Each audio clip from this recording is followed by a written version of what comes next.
Olá pessoal, sejam muito bem-vindos ao Meditando nas Escrituras. Estamos aqui mais uma vez para a gente continuar a nossa conversa sobre o livro de Atos, capítulo de número 9. Nós começamos falando sobre quem é o Senhor e falando sobre a importância de você poder conhecer o Senhor mais e mais.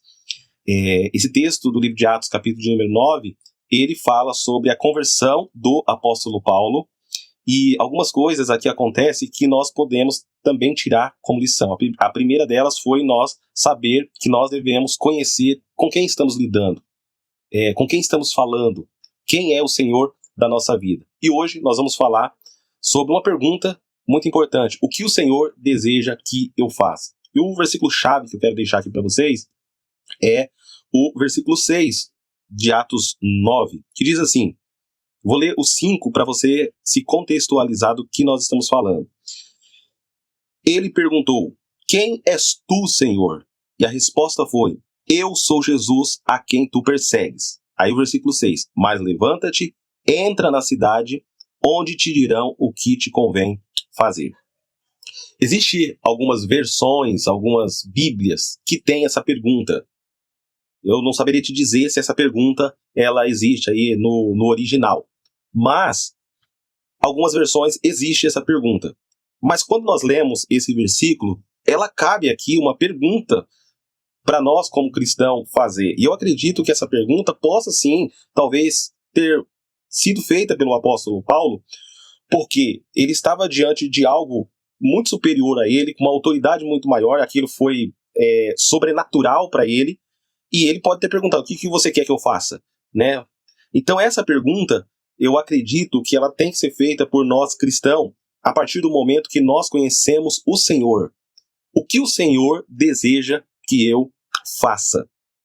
Então, percebe que a ordem é muito clara para ele: mas levanta-te e entra na cidade, onde te dirão o que te convém fazer. E aqui há sim uma dificuldade muitas vezes para nós cristãos em obedecer à vontade de Deus, porque muitas vezes a ordem de Deus ela não está muito clara do que vai acontecer no futuro.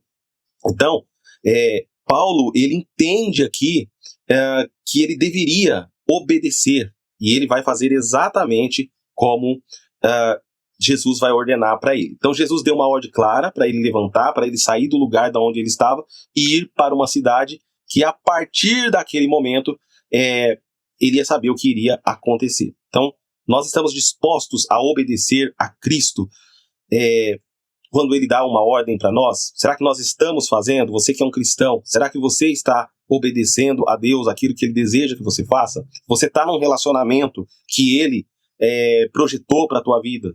Então a gente precisa ir trazendo isso para a nossa vida diária. Às vezes acontece de nós conhecermos a Jesus, saber quem é Deus, saber sobre a sua obra. Por exemplo, você sabe que Jesus te salvou, mas ele não te salvou apenas por salvar. Ele salvou você para algo. Então é necessário você desenvolver a sua salvação. Então saber quem é Deus é importante, mas não é suficiente. É necessário que nós estejamos dispostos a fazer essa pergunta para Jesus, mas obedecer. E a gente tem que aprender com a história do passado, com os acontecimentos dos nossos antepassados. Veja que na história do povo de Israel, muitas vezes eles conheceram o Senhor, mas eles estavam muitas vezes distantes de Deus.